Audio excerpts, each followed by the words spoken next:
Alhamdulillahi Rabbil Alamin. Alhamdulillahilladzi arsala rasulahu bil huda wa dinil haq liyudhhirahu 'ala ad-dini kullih wa kafa billahi shahida. Asyhadu an la ilaha illallah wahdahu la syarikalah wa asyhadu anna Muhammadan 'abduhu wa rasuluh. Allahumma salli wa sallim ala nabiyyina Muhammad. Amma ba'du.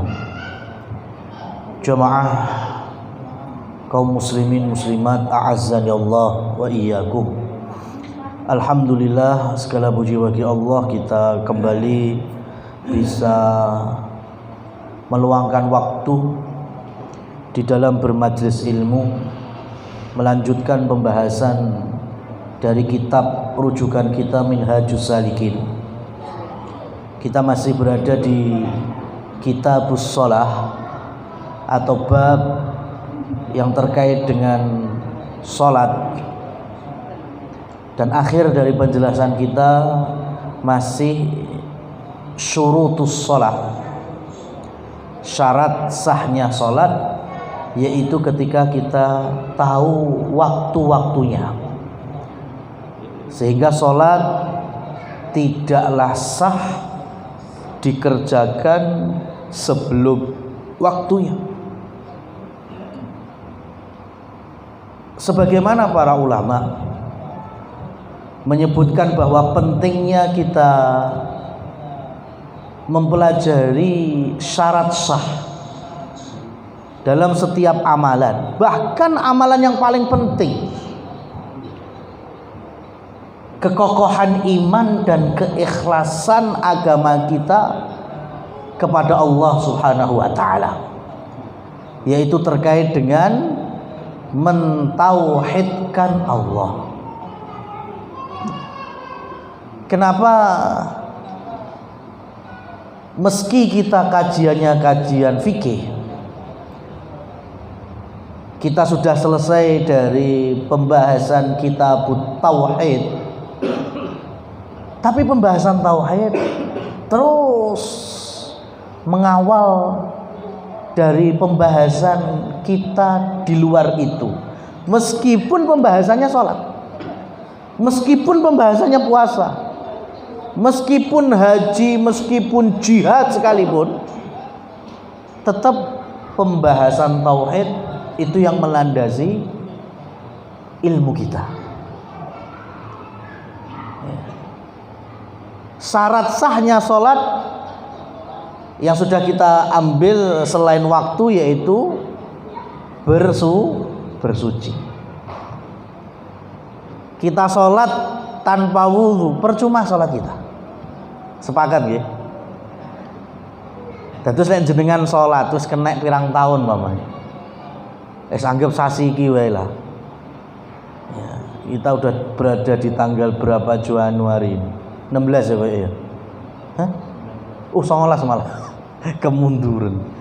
19 dino jenengan sholat tanpa wudhu. Bisa nggak itu kira-kira? Ya, janji jenengan boten ngentut, gitu, boten buang air kecil, buang air besar, tidak junub, kira-kira 19 dino kepungkur iso ora ini? Yakin nggak mungkin kan? Kita pasti setiap hari batal ya. Nah sekarang jenengan 19 dino sholat tanpa wudhu, sah napa mboten sholat? Mboten sah. Sepakat ya? Itu baru perkara sholat tanpa disertai wudhu, padahal wudhu atau bersuci bagian dari syarat sahnya sholat. Lah sakniki syarat sahnya diterimanya amal, ya, syarat diterimanya amal itu pertama adalah ikhlas, menjadikan Allah Subhanahu wa taala satu-satunya untuk ibadah itu. Kita sholat hanya untuk Allah, kita puasa ya puasa lillah, kita berkorban menyembelih juga karena Allah dan untuk Allah. Sekarang kalau ada orang sholat, mungkin sudah 40 tahun sholat, 50 tahun sholat, tapi kok yo masih percaya sama dukun, masih punya keyakinan dia punya jimat tertentu, meyakini bahwa yang mendatangkan kebaikan, yang menolak keburukan salah satunya dari jimat tersebut. Ini perilaku kesyirikan bukan? Syirik. Meskipun dia sholat 5 waktu, meskipun dia Jumatan soft awal, kinten-kinten diterima nama mboten sholat kali Jumat ini.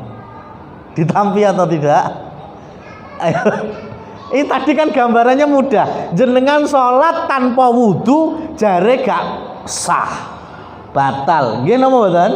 Lah sakniki jenengan 20 tahun sholat, 30 tahun sholat, tapi kok ternyata masih ada tindakan kesyirikan. Kira-kira sholatnya diterima apa enggak sama Allah? Tidak diterima. Jangankan kita, Nabi Muhammad SAW Allah peringatkan, la in asyrakta la yahbatanna amaluka.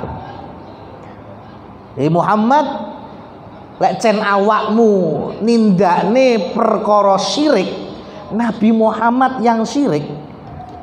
Ini kan perkara yang mustahil kalau kita angen-angen loh. Tapi Allah memberikan percontohan manusia terbaik. Kalau seandainya Muhammad itu melakukan kesyirikan, la yahbatanna amaluka, maka amalmu pasti akan terhapus. Padahal ini orang yang paling takut kepada Allah, orang yang paling bertakwa kepada Allah, orang yang paling banyak Allah turunkan hidayah. Terhapus amalannya. Itulah kenapa dakwah ahli sunnah wal jamaah, ya, termasuk sayang dan cinta kepada umat karena ini malah bukti cintanya kita kepada umat. Bukan ngerasa paling benar, enggak. Bukan benci orangnya, enggak. Tapi eman-eman, ya, sholat puluhan tahun, ya, jemahan, ya, barangkali malah jadi khotibi barang, jadi berkhutbah medun ngejak jamaah terus mengkultuskan kuburan, bertabaruk dengan kuburan yang dianggap orang soleh.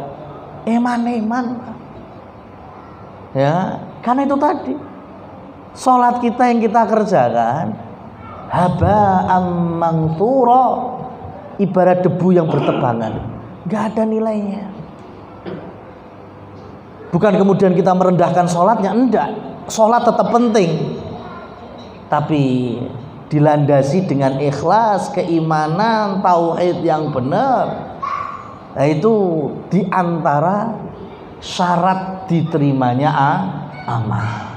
Jadi tauhid kepegang terus, sehingga nanti ketika ada kok enek sholat sing aneh yo, nggak ada di dalam hadis Nabi, tidak ada yang difahami oleh para sahabat, sholatnya kok gerakannya enek tambahan-tambahan, kita sudah yakin itu kokoh kita, oh ini berarti bukan dari ajaran Islam, ya, karena nggak mungkin Rasul Shallallahu Alaihi Wasallam meninggalkan umatnya dalam perkara-perkara yang terpenting diantaranya yaitu sholat.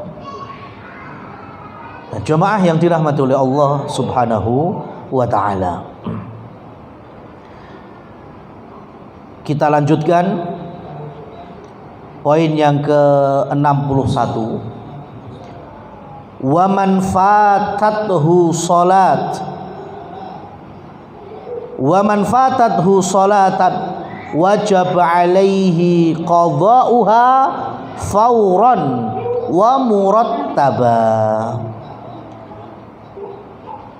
Asy-Syaikh As-Sa'di rahimahullah menyebutkan barang siapa yang kelalen tidak mendapatkan sholat. Namanya kelalen itu kan bisa kelupaan, ketiduran, atau sesuatu yang dia memang betul-betul nggak tahu. Contoh yang paling mudah ya ketiduran. Maka siapa yang kehilangan sholat, umpamanya jam 11 ngantuk akhirnya keturun, tangi-tangi jam 3:30 sore, berarti dia kehilangan waktu sholat duhur. Maka orang yang semacam ini wajib alaihi qadha'uha, wajib baginya untuk melaksanakan sholat yang dia khilaf tadi, gak entuk ngepasi waktune, fauron wa murattaba, segera dan dengan cara urut, ya, dengan cara urut dan segera. Contohnya wis gampangan ini, kerinan subuhan, ya, tangi-tangi wis jam 7. Nah ini cah SD wis padha mlebu kelas lagi tangi, gak kena subuhan apa meneh jamaah, subuh aja udah hilang itu waktunya, ya. Maka wajib apa enggak dia melaksanakan sholat subuh? Ya wajib. Kapan? Semenjak dia ingat itu. Ingatnya kapan? Yo pas tangi tadi. Ya Allah aku rong subuhan. Maka dia wajib untuk segera melaksanakan sholat subuh. Meskipun jam berapa tadi? Jam 7. Paham ya ini ya? Kalau umpama di jeda tangi jam itu, wah aku lali rong subuhan, itu subuhan sih, tapi tak mintong sih lah, buh seentong rong entong di sarapan sih itu, ya, makan dulu, habis makan baru sholat subuh, boleh apa enggak? Enggak boleh. Fauron itu segera. Dalam riwayat yang lain, idza nasiya, jika lupa, ya, maka dia wajib alaihi qadha idza dzakaraha. Dia wajib untuk mengqadha salatnya sejak kapan? Semenjak dia ingat.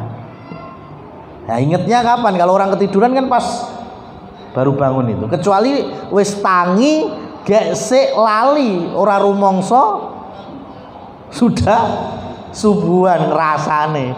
Jebule wong tuane, mau wis mangan entek rong piring mau subuhan borong. Ya Allah rong subuhan. Lah ini berarti kasusnya dia sama sekali nggak tahu. Kalau nggak tahu ya beda lagi. Selumayan nih untuk rong piring lagi ling urung subuhan, baru wudhu kemudian sholat subuh. Dan Imam As-Sa'di yang kemudian dinukil oleh salah satu muridnya itu Syekh Shalih Utsaimin rahimahullah, kalau dia memang orang yang terbiasa sholat qobliyah subuh atau sholat sunnah fajar 2 rakaat dan kemudian dia kerinan, namanya kerinan itu kan berarti tidak sengaja bangun terlambat, bukan kebiasaan. Biasanya subuhan tepat pada waktunya, bahkan dia terbiasa sholat sunnah fajar atau qobliyah subuh, kerinan ya, tangi jam 5:30, artinya 5:30 sekarang wis padang, otomatis dia belum sholat subuh, dia harus langsung ambil wudhu untuk sholat subuh. Tapi karena dia terbiasa sholat qobliyah subuh, maka menurut penulis kitab ini dibolehkan dia untuk sholat qobliyah subuh dulu. Paham ya? Ini bagi siapa tadi? Yang sudah kebiasaan sholat qobliyah subuh. Lah kok kerinan, wah rasane piye yang biasane sholat qobliyah subuh, maka silahkan posisinya persis seperti kebiasaannya. Jadi sholat qobliyah subuh dulu 2 rakaat, salam, kemudian sholat lagi. Sholat wajibnya itu sholat subuhnya 2 rakaat. Ini yang disebut tadi fauron wa murattaban, dan urut. Urut ini seperti apa contohnya? Anggaplah sekarang ganti waktu sore, jam 5 leyeh-leyeh keturun, ya, bangun jam 7:15 wis manjing isya, ya, sudah masuk waktu isya, padahal dia belum sholat maghrib. Maka di saat dia bangun dan ingat bahwa dirinya belum maghriban, maka dia harus bersuci, ambil wudhu, kemudian sholat maghrib terlebih dahulu. Dia sholat maghrib dulu terlebih dahulu 3 rakaat, baru kemudian karena sudah masuk waktu isya, baru kemudian dia sholat isya. Inilah yang disebut dengan murattaban, tertib. Ya, seperti itu. Jadi bukan isanya dulu, aku tak sholat isya sih, wis manjing isya. Bar isya lagi mengqadha sholat maghribnya. Ya ini nggak pas. Ini bukan murattaban. Kecuali wonge lali neh. Jenenge paling penak yo lali. Ya, nyapa dadak delikne barang ngono.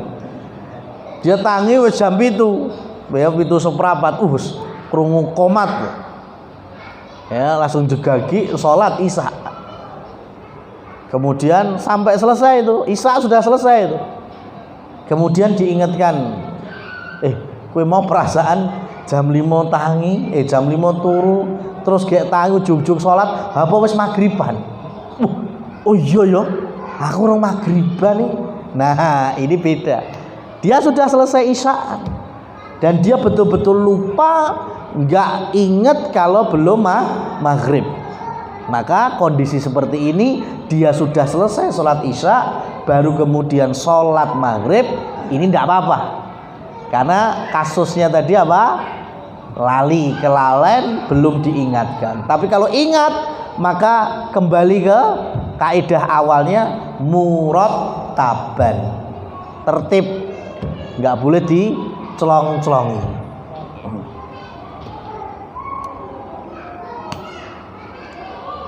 Fa inna siyat tartiba au jahlahu au khafa fautas salati saqatat tartib bainaha wa bainal hadirati.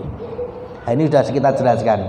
Jika lupa urutannya, ya, lupa urutannya macam-macam, karena ketiduran tadi atau karena pingsan, ya, silai kejedut apa, akhirnya lupa dia, ya, sholat aku mau lali sholat apa ya. Wes yang penting ketika masuk waktu sholat yang baru dia sholat. Jebule nek sing ngelingke kowe mau urung sholat sadurunge. Nah ini maka saqatat tartib, ya, gugurlah kaidah wajib tertibnya tadi, ya, seperti contohnya gini, orang itu diantara wajibnya sholat 5 waktu itu kan subuh 2 rakaat, duhur, asar, isya 4 rakaat, maghrib 3 rakaat. Ya kan? Ini pakemnya gini. Tapi ternyata karena adanya perjalanan yang menyusahkan, semisal adalah safar, ternyata yang 4 rakaat duhur, asar dan isya bisa gugur 2-nya, tinggal sisa. Kemudian kita kenal dengan apa? Qasar, yaitu sholat yang diringkas rakaat 4 menjadi rakaat 2. Gugur apa enggak berarti? Genep 4-nya mung loro sing ditindakne. Tapi aslinya kaidahnya berapa? 4 rakaat. Sekarang kalau kita mau isyaan 2 rakaat bisa apa enggak? Enggak bisa. Karena pada aslinya isya 4 rakaat. sholat wajib itu seharusnya dikerjakan di atas tanah, ya, artinya dalam kondisi tidak di atas kendaraan. Makanya ada rukhsah menjamak sholat, ya, baik itu takdim maupun takhir antar dua waktunya, zuhur dengan asar, maghrib dengan isya. Itu pakemnya, ya. Jadi dibolehkannya kita sholat di kendaraan untuk sholat apa? Sholat apa jadinya? Sunnah. Sholat wajib itu harus turun dari kendaraan. Apa gunanya terus jamak sholat? Kalau kita sholat wajib sih neng dhuwur bis, sholat wajib sih neng kereta, ya, atau di pesawat, selagi tempo perjalanan kita masih bisa turun antar dua waktu sholat, ya. Solo Surabaya pirang jam? Anggaplah 4 jam lah ya sekarang. Tol mungkin bisa keringkes 3 jam. Berarti kalau kita berangkat menjelang zuhur sampai Surabaya masih ketemu waktu asar enggak? Masih. Bisa jamak takhir? Bisa. Ya. Wah, saya pengennya jamak takdim Ustaz. Oke lah, kalau di kendaraan pribadi enak, masih bisa mampir ke rest area, ke musola kan, bisa turun dulu kan. Tapi kalau nggak turun, wah saya pokoknya aku pengen sholat ya neng dhuwur jok mobil ya, wis penting piye to rasane untuk sholat duhur di jamak asar. Bisa seperti itu? Nggak bisa, karena contoh sholat di atas kendaraan dari Abdullah ibnu Umar dan lain seterusnya, Anas bin Malik menyaksikan Rasul sholat di atas punggung unta. Itu sholat apa? Sholat sunnah, ya, sholat sunnah, bukan sholat wajib. Ya, sholat wajib itu harus kita turun dulu, kecuali memang perjalanannya ya sampai menghilangkan waktu-waktu sholat dua tadi hilang. Atau subuh gak iso dijamak, arti jamak mbek apa? Mbek isya yo kewengen banget, mbek zuhur kedawan banget. Ya, sehingga ketika anggaplah jenengan numpak kereta, kan ada Solo Malang itu yang berangkat jam 3:30 dari Tirtonadi, Tirtonadi balapan, ya, dari Solo balapan itu jam 3:30. Saya dulu biasanya naik itu, saya lupa itu, ya, dari Bandung sampai Malang keretanya itu. Dulu saya biasanya kalau sampai Madiun itu urung nganti jam 5:30 wis teko, Pak. Dari sini 3:30. Ya, itu kelasnya bisnis, jadi nggak semua stasiun berhenti. Anggaplah jenengan ke Surabaya, ya, sampai Surabaya mesti punjul kok jam 8 itu. Ya, anggaplah gitulah, hilang subuhnya.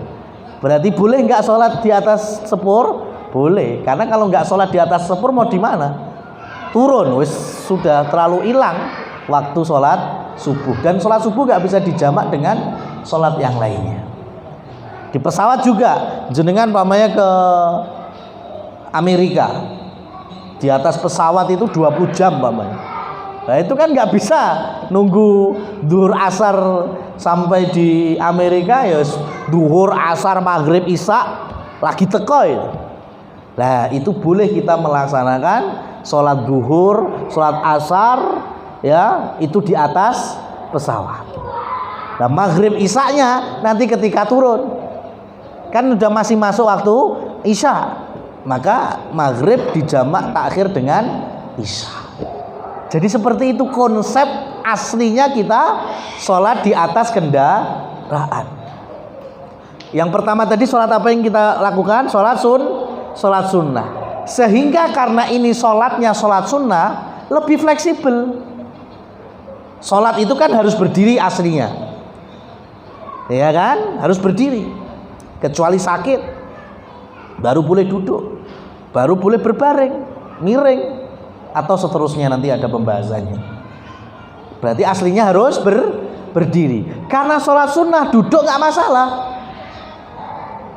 Dan di antara keringanannya lagi, sholat di atas kendaraan itu tidak wajib ngadep kiblat, sesuai dengan arah kendaraannya. Ada yang Surabaya orang ngetan, jenengan harus sholat apa-apa no, madep otomatis madep ngetan.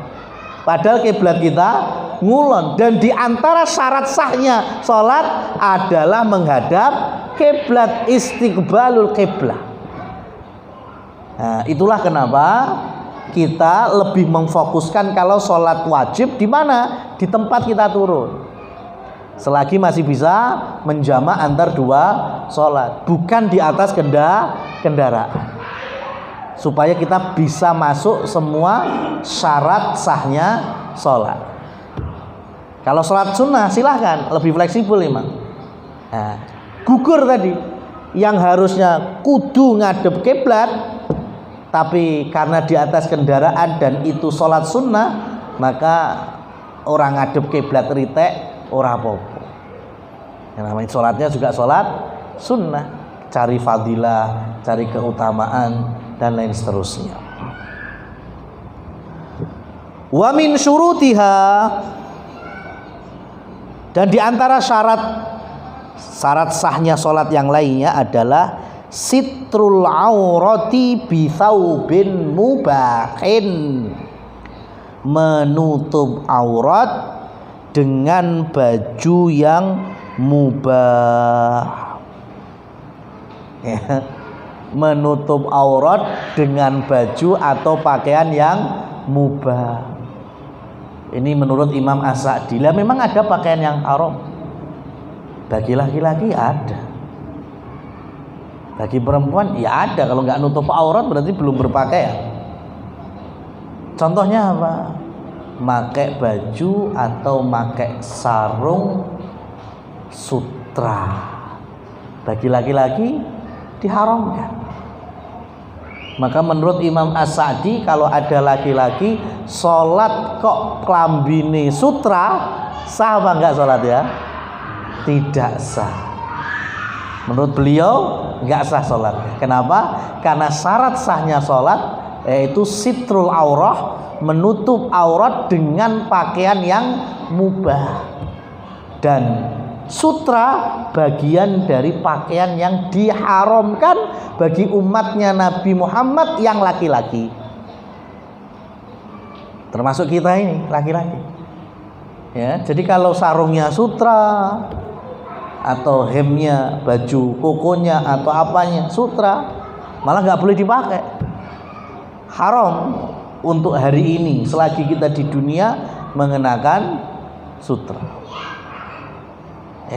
Itu yang disebut dengan bitsaubin mubahin, ya. Atau beliau nambahi lagi, au libasus sughroh. Libas sughroh itu pakaian yang patoto sak Solo iki, mamane awake dhewe ning Solo ya. Sak Solo iki renek sing duwe pakaian iki kejaba aku. Tak nggoe ben pancen ben wong kenal aku kok, ya kan? Serenek sing nganggo iki kejaba aku tok til. Itu namanya libasu sughroh. Bagi beliau nggak boleh dipakai. Maka contohnya adalah di sini, ya, bukan libas sughrohnya, bukan, tapi kita berpakaian sebagai pakaian yang difahami oleh masyarakat setempat. Silakan mau pakai baju heman, atasan, sarungan, silakan. Mau pakai baju, semua kita sudah familiar dengan baju koko, baju takwa, baju Pakistan, gamis, jubah, ya silakan semuanya, nggak ada masalah. Kalau Jabir bin Abdillah dahulu dan juga Abdurrahman Al-Ghifari dari Bani Ghifar, itu kalau balik ke kampungnya, ke sukunya, itu beda kostumnya, bajunya yang dia pakai bersama Rasul Shallallahu Alaihi Wasallam. Kalau di Masjid Nabawi, karena kebanyakan para sahabat memakai baju yang normal, ya, pakai gamis, sudah mereka bermakmum bersama Rasul dan para sahabat yang lain dengan pakaian gamisan. Tapi kampungnya Jabir bin Abdullah atau kampungnya Abdurrahman Al-Ghifari, mereka nggak semuanya masih punya gamis atau baju yang dijahit. Terkadang mereka hanya punya izar. Izar itu kalau hari ini yang belajar bahasa Arab kan diartikan sarung. Ya, kalau dulu itu izar artinya cuma pakaian yang hanya kain saja yang nggak dijahit. Ya, jadi makainya cuma diwel-wel nih, anggap kayak jarik loh saiki Mas. Ya, selendang atau jarik, kemudian diikel-ikel neng awak, sing penting menutup aurat. Saking miskinnya itu, sampai nggak mampu untuk menjahit pakaian, cuma bahan, kain bahan. Nah itu sebagian sahabat kalau balik ke kampungnya itu pakai baju seperti masyarakat setempat. Sholat juga demikian, ya, supaya bisa memahamkan bahwa syariat Islam salah satunya sholat iki orang ngabot-ngaboti awakmu. Kowe duwene kaya ngono ya wis ora apa-apa, sing penting sholat, yang penting menutup aurat. Paling mudahnya itu kalau hari ini kostum baju ihram laki-laki itu loh Mas. Ya, apa yang ada yang dijahit itu? Enggak ada. Cuma bawahan tok, ya, sing dinutupi pusar sampai di atas mata kaki. Kemudian masih ada satu lembar untuk menutupi bagian atas tubuh. Kok diselempang nih ngono, sudah. Kalau ada orang sholat seperti itu sah apa enggak sholat ya? Pakaian seperti itu sah. Ya, meskipun enggak berjahit. Yang penting intinya catatan besarnya menutup aurat. La yasiful basyarah, di mana pakaian itu atau baju itu tidak menyingkap atau terlihat, ya, oleh manusia-manusia yang lain. Nah, ini catatan besarnya adalah ketika, ya mohon maaf, ketika sebagian dari kaum muslimin sholat, kan dalilnya sebetulnya enak sekali. Khudhu zinatakum inda kulli masjidin.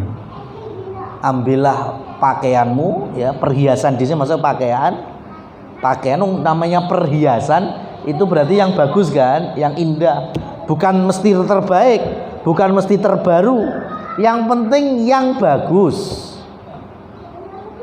untuk kamu gunakan ke masjid, yaitu untuk sholat. Sampai ada anekdot gini kan, lawang awake dhewe diundang Pak Lurah, diundang Pak Camat, apa meneh Bupati, kira-kira protokol kostumnya ada apa enggak itu? Ada loh. Orang mungkin diundang Bupati arek sendal jepitan sisih warna hijau, sisih warna abang. Ya, pasti kita ada persiapan. Ini baru dipanggil Bupati. Lah sekarang kita sholat itu panggilan Allah Rabb kita. Ya, mosok ya kur nganggo celana serong minggu ra diumbah mbek kaos dum-duman kampanye. Ya, ini kan berarti kan mengaplikasikan khudzu zinatakum inda kulli masjidin masih belum pas. Maka rentan sekali kalau kita sholat pakai kaos, apalagi kaosnya yang cuma standarnya itu cuma sampai di bawah perut, sehingga ketika kita rukuk, habis rukuk kemudian kita iktidal dan sujud mesti ngangkat, gini apa mboten? Nah, akhirnya kelihatan itu anggota tubuhnya Dia sih randeleng, sing deleng kan basaroh itu tadi, manusia yang lain. Kadang sampai ATM celengane barang tersingkap, ya, itu kan harus ditutup. Maka nanti kita akan tahu bagaimana penjelasan ulama. Orang kalau sudah pakai kaos dan dia ngrumangsa setiap sujud mesti nyilak. Akhirnya tangan kiwone apa tangan salah sijine ngene ngene, Mas. Nah, berarti kan dia wis ngrumangsa kan? Saya pas gerakan sholat nyingkap terbuka, makanya piye carane tak tarik, tak odot wis ben ke tutup. Nah, ini enggak apa-apa. Meskipun hukumnya jatuhnya makruh. Kenapa? Karena dia melakukan gerakan-gerakan yang sebetulnya tidak ada pada gerakan sholat. Enak gerakan sholat ngomongin kan nggak ada, ya. Tapi dia sadar itu, ya. Makanya dia berusaha menutupinya. Lah, ada dua jenis yang kemudian bisa membatalkan sholatnya. Apa itu? Dia rumangsa bahwa dia ketika dia sujud kaosnya nyilak, apa meneh cedek kipas angin, rada silir-silir ISIS dijarne wis ben rapopo. Pas lagi duhuran iki apa asaran wis ben sumuk-sumuk kena silir-silir. Nah, akhirnya padahal dia tahu membuka bagian dari auratnya. Ya, dia tahu kuduke ditarik-tarik, lagi ora dijarno wae pancen ben ISIS. Nah, ini berarti dia sengaja untuk tidak menutup bagian dari auratnya, bisa batal sholatnya. Atau yang kedua, mbuh kuwi wonge roh, mbuh ora roh, tapi dieling ning. Siapa kira-kira yang ngiling nih? Ya mungkin orang yang baru datang. Ya ndeleng, wah kok nyilak. Ngasih kode, mas kaosnya mas, silakan. Ya. Tapi yo orang gape. Wis jarno wae seramudeng wong pancen tak isi-sisisne kok. Lah, ini malah bisa jatuh ke batal sholatnya. Maka yang paling aman ya kita pakai baju, pakai pakaian yang tidak ada tanggungan di setiap gerakan sholat. Ya, dan alhamdulillah kan sekarang ada beberapa masjid, masya Allah, kita support masjidnya, tapi juga kita tetap mengedukasi kaum muslimin, khususnya laki-laki, untuk memakai pakaian sholat itu yang bisa menutup auratnya dengan baik. Karena ada sekarang sebagian masjid yang memang salah satu fasilitasnya itu rompi sholat itu. Jadi takmirnya tahu itu ini orang lain, ini musafir atau mampir ini. Kok sing nganggo kaos koyong ini, kayak gini mesti nggo nyilak-nyilak loh. Nah itu kemudian dikasih fasilitas itu. Selagi sholat di masjid ini jenengan pakai mas. Nanti kalau udah selesai mau pergi tinggal gantungin lagi di tempatnya. Nah itu sudah mulai ada sekarang. Nah, nggak apa-apa, ini bagus bagi masjidnya. Tapi bagi kaum musliminnya ya tetap kita edukasi supaya kita berpakaian yang tidak perlu merubah pakaian-pakaian tersebut. Kalau bisa lebih panjang, maka itu yang lebih baik. Wal auratu salasatu anwa'in. Dan aurat itu ada 3 macam dalam penjelasan Syekh As-Sa'di. Yang pertama adalah mughalladhah. Ini aurat yang paling berat, paling besar, yaitu yang dimiliki oleh orang-orang dewasa.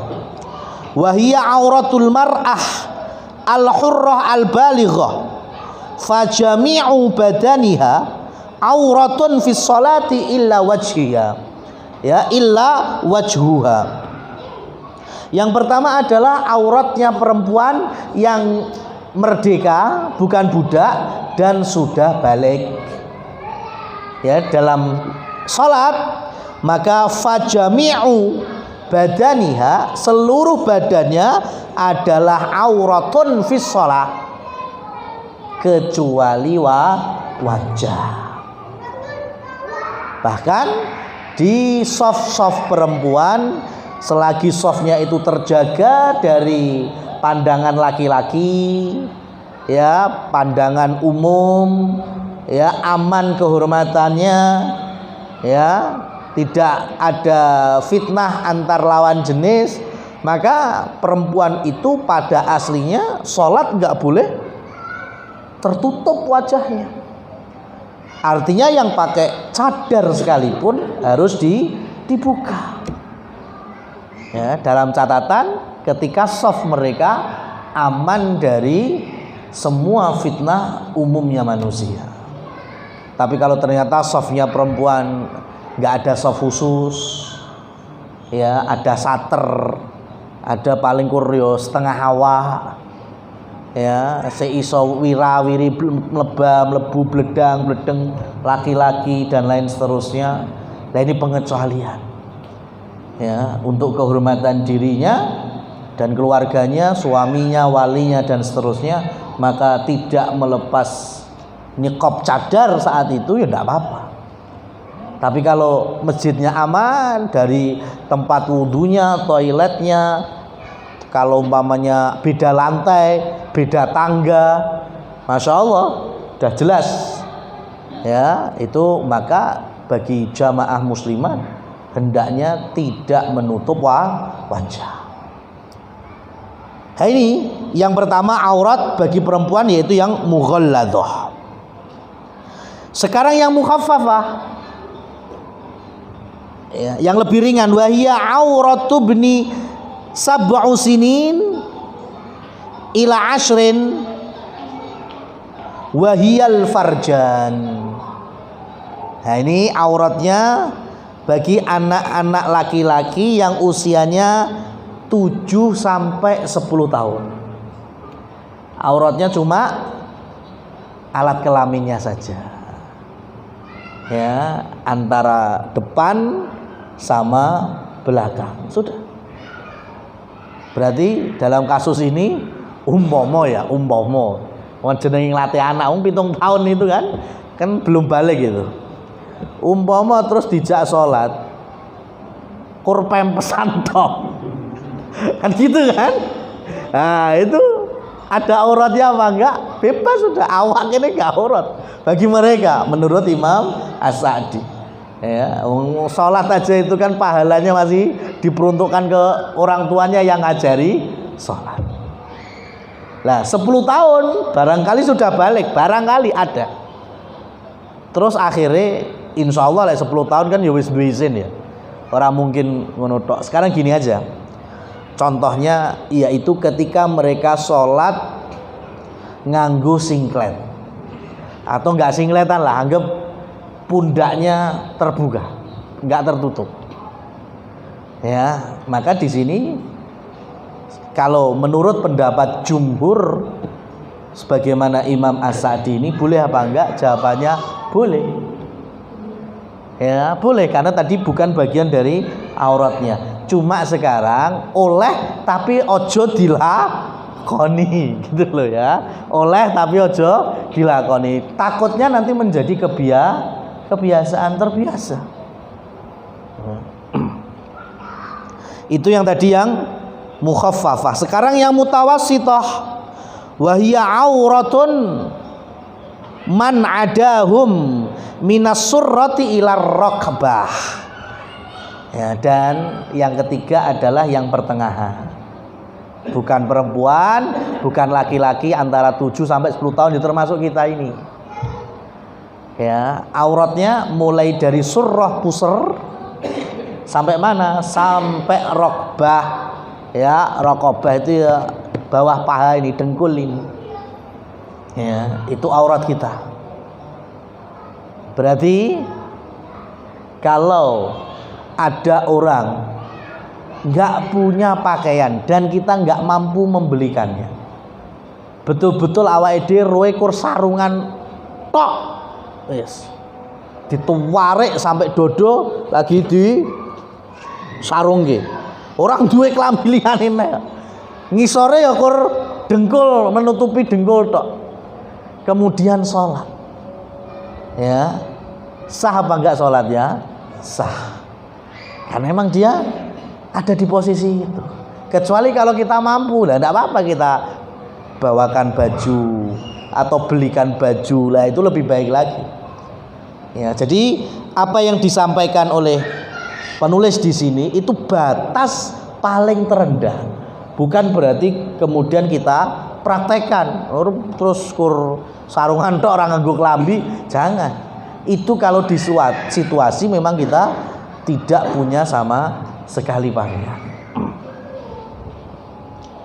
Qala ta'ala ya bani Adam khudhu zinatakum inda kulli masjidin. Ya, sebagaimana yang kita sebutkan tadi dalam potongan ayat surat Al-A'raf yang ke-31, wahai anak Adam, para manusia, khudhu zinatakum, ambillah perhiasan kalian, yaitu pakaian kalian, inda kulli masjidin, ketika kalian hendak ke masjid, yaitu untuk menunaikan sholat. Ya. Kemudian yang berikutnya, yang terakhir pada kesempatan kali ini kita ambil, wa minha istiqbalul qiblati, yaitu menghadap kiblat, sebagaimana firman Allah, ya, qaulu ta'ala wa min haitsu kharajta fawalli wajhaka syatral masjidil haram. Ketika Rasul Shallallahu Alaihi Wasallam mendapatkan perintah memindahkan kiblat yang awalnya ke Masjidil Aqsa, ke Palestina, berarti arahnya ke utara, kemudian berubah ke Masjidil Haram, Ka'bah, berarti ke arah selatan. Maka mulai hari itu orang-orang yang ada di Madinah itu menghadapnya hadap ke selatan. Termasuk hari ini kita sholatnya menghadap kiblat ya ke arah barat, karena kiblat kita memang madhep ngulon. Dan perkara ini para ulama menyebut ada dua. Yang pertama adalah ainul qiblah. Ini dikhususkan bagi masyarakat Mekah dan sekitarnya, apalagi Masjidil Haram. Ain mata kita.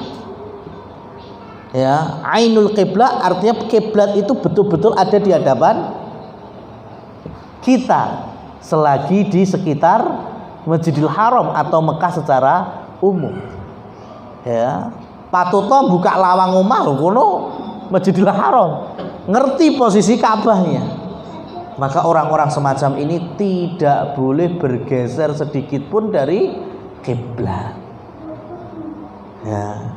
Di mana posisi rumah mereka harus menghadap dengan baik ke arah Ka'bah. Itulah yang disebut dengan ainul qiblah. Lah bagi kita yang ada di Indonesia, yang perjalanan ke Mekah saja bisa sampai 9 jam, bahkan perbedaan waktu saja bisa 4 jam. Maka bagi kaum muslimin yang ada di kita atau yang senasib dengan kita, itu bukan lagi ainul qiblah, tetapi wajhul qiblah. Apa itu wajhul qiblah? Menghadap yang searah dengan kiblat. Ya, searah dengan kiblat. Ini Ka'bah. Ada 4 sudut. Sudut yang paling masyhur sebelah sini yaitu sudut Hajar Aswad. Kemudian di sini ada sudut Iraqi. Kalau ditarik itu sampai daerah Irak dan sekitarnya. Yang ketiga ada Syami, sudut Syami. Ini kalau ditarik wilayah Syam sampai itu Palestina, Yordan, ya, Libanon, Suriah dan sekitarnya. Yang terakhir ini sudut-sudut Yamani. Ini kalau ditarik itu sampai negeri Yaman. Jenengan buka peta, ini lek medun meneh itu sampai India. Lek medun meneh itu sampai Aceh, Sumatera Barat, Padang, medun meneh yo daerah Pucang Sawit, ya kan? Klaten, Surabaya, semuanya. Termasuk kita di Indonesia. Berarti kita ini menghadap arah kiblat. Kok kene madhep ngulon, itu presesinya presisinya ada di kiblat sudut Yamani. Ya, arek titis orane itu bukan masalah. Ya, jadi nggak perlu kemudian kita gontok-gontokan gara-gara masjidnya arah kiblatnya kurang koordinat sekian.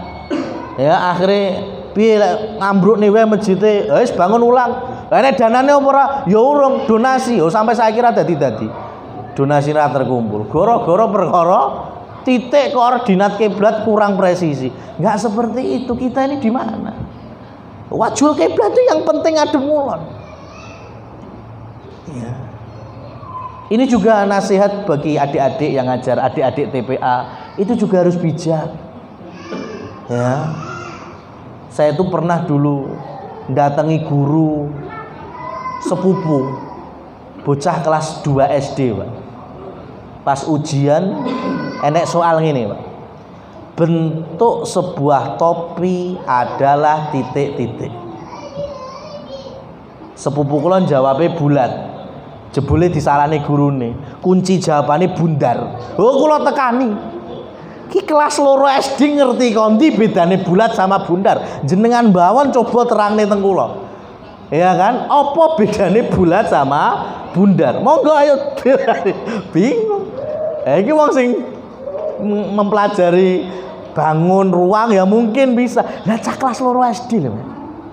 Ya, mereka ngertine bulet, bundar, padha wae. Nggih napa mboten?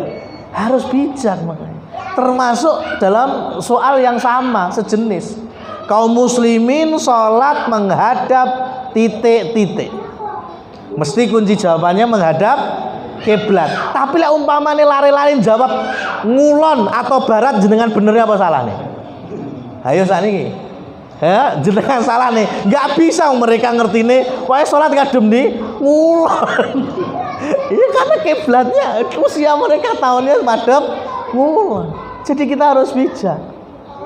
Begitu juga dalam perkara yang lebih krusial tadi. Tidak apa-apa, selagi masih ngadap ke barat, sholat kita sah.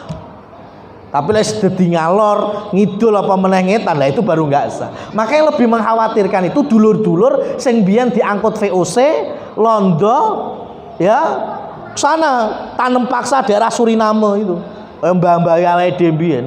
Kuwi sampai saiki bangun masjid madhep ngulon, Mas. Lek dikandani wong mbiyen bapak-bapak mbiyen ning Jawa ngono lek bangun masjid ngadep ngulon. Sampai saiki bangun masjid ngadep ngulon, padahal Suriname ning Mekah kudu ning ngetan, Pak. Lah iki kan nyediti Ka'bah ceritanya. Nah, itu yang lebih kita dakwahi. Kalau masjid kita di sini aman, alhamdulillah, semuanya ngadep ngulon kok. Emang ada madhep sing selain ngulon? Enggak ada kan? Sudah. Ya, jadi kalau memang masih ada silang pendapat di antara kaum muslimin, sudah mentok-mentok ya karek digeser sajadahe, karpete, enggak perlu bongkar masjid. Wallahu a'lam bissawab. Semoga bermanfaat. Aqulu qouli hadza fa subhanakallahumma wa bihamdika asyhadu an la ilaha illa anta astaghfiruka wa atubu ilaik. Wassalamualaikum warahmatullahi wabarakatuh.